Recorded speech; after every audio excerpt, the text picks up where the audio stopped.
Xin chào các bạn, hôm nay thì mình sẽ mở hộp cho anh em một chiếc xe tăng giống con này luôn, nhưng mà phiên bản rút gọn và giá nó rẻ hơn rất là nhiều. Từ từ để mình lấy cho các bạn xem nha. Đây.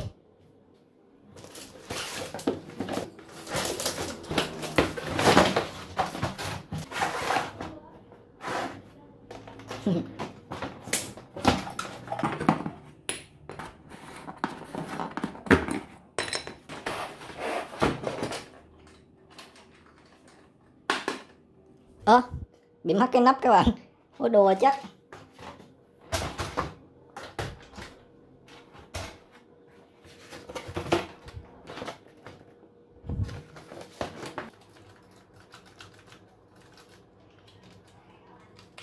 Mấy cái nút này giả hết nha, không có bấm được, chỉ có nút nguồn bấm được thôi. Đây con tăng của chúng ta đây, cho anh em xem chi tiết nha. Đây. Con này thì nặng gấp đôi luôn. Con này thì mình mua bên Banggood á, khoảng 60 đô, khoảng 1 triệu mấy á, 1 triệu rưỡi. Còn con này thì 300 ngàn. Thấy không? Nhìn cũng na ná tương đương nhau, nhưng mà chất lượng con này thì nó xịn hơn con này rất là nhiều. Cầm con này rất là nặng tay và con này có điều tốc luôn. Con này thì kiểu như xe đồ chơi bình thường thôi, chắc mua về mình sẽ độ lại thôi. Mua thì mắc thêm cái nắp pin của mình nữa chứ, cây cú thật sự luôn ấy. Ok, bây giờ mình sẽ quay cho các bạn xem rõ hơn về chiếc tăng này như nào nha. Ở đây nó sử dụng một viên pin cũng là 7.2V luôn. Chúng ta sẽ có thêm một cái cục sạc. Nói chung là 300 này cũng không đòi hỏi được nhiều các bạn, nhưng mà phải đòi cái này mới được này. Mắc luôn cái nắp của mình rồi, cay thật. Thôi kệ đi, cho anh em xem chi tiết con này nha.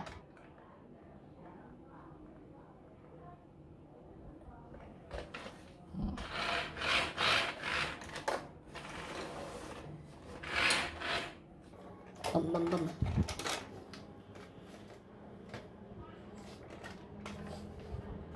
Con này thì không mở cửa được như con này nha. Đây. Đây.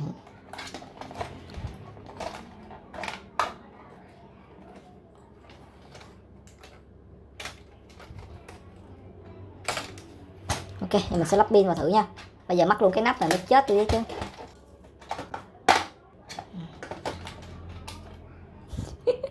Khó chịu phải chưởng luôn các bạn. Ở đây nó có một cái đèn báo nguồn nha.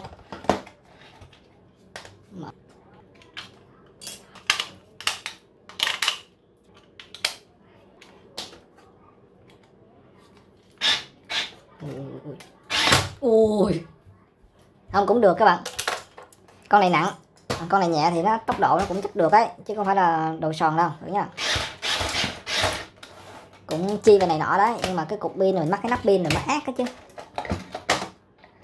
Đằng nào mua đồ cũng nhỏ thế này thì tôi chết rồi anh em ơi.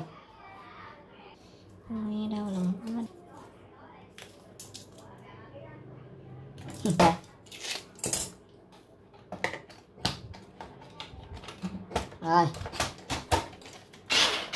Thử nha.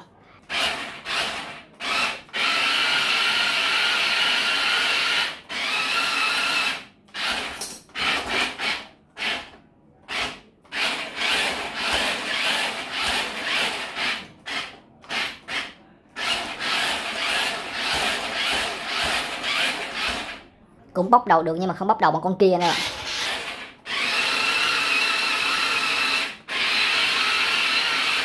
Tính ra 300 ngàn chơi con này thì vẫn tốt đấy chứ.